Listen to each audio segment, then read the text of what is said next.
محفوظ السلامة هذه سيدة أعمال ناجحة بأعمالها وتجارتها وبزنسها، لكن كادت أن تخسر جميع ما تملك بسبب، وأكون صريح معاك، إهمال منها. شلون؟ قبل فترة جت لنا سيدة أعمال تنتمي إلى أسرة تجارية، لكن سيدة الأعمال هذه كانت مرتبكة وخايفة حيل، وكانت تحس أنها في دوامة وفي ضياع.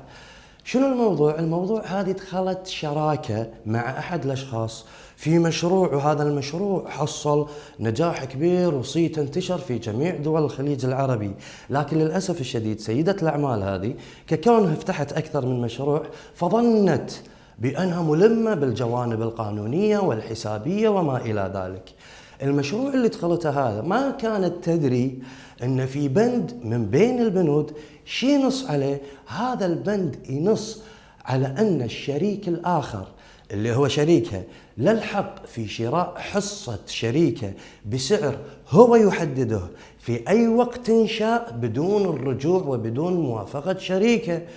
طبعا بعد اجتهاد وتعب لمدة 1.5 سنة والمشروع نجح وافتحوا له أفرع في دول الخليج، الشريك شنو سوى؟ استخدم هذا البند ضد سيدة الأعمال هذه واشترى حصتها بثمن بخس، يعني ثمن أقل من القيمة الحقيقية للمشروع مالها. طبعا سيدة الأعمال هذه شافت نفسها في موضوع صعب، تم إجبارها على بيع حصتها في ثمن بخس وبخسارة فادحة. الخسارة تقارب 1,000,000 دينار كويتي. طبعا وأنا قلتها بكل صراحة، قلتها حق سيدة الأعمال هذه، لو أنت كنتي من البداية سابقة الموضوع وخليت الاستشارة قبل توقيع هذا العقد كان رسمي، بلغناك وقلنا لك هذا البند يا يتم تعديله أو يتم حذفه. لكن أنت الحين عندك أمل واحد، ان احنا نرفع لك دعوى ندب خبير، لان الموضوع ما ينتهي على هذا الوضع.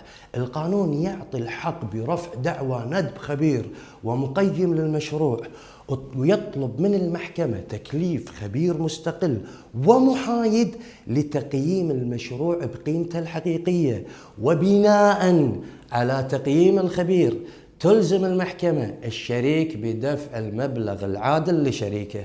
طبعا هذا الإجراء يحمي المستثمر من الاستغلال ويعطيه فرصة أنه يسترجع حقه حتى لو كان العقد فيه بنود مجحفة في حقه.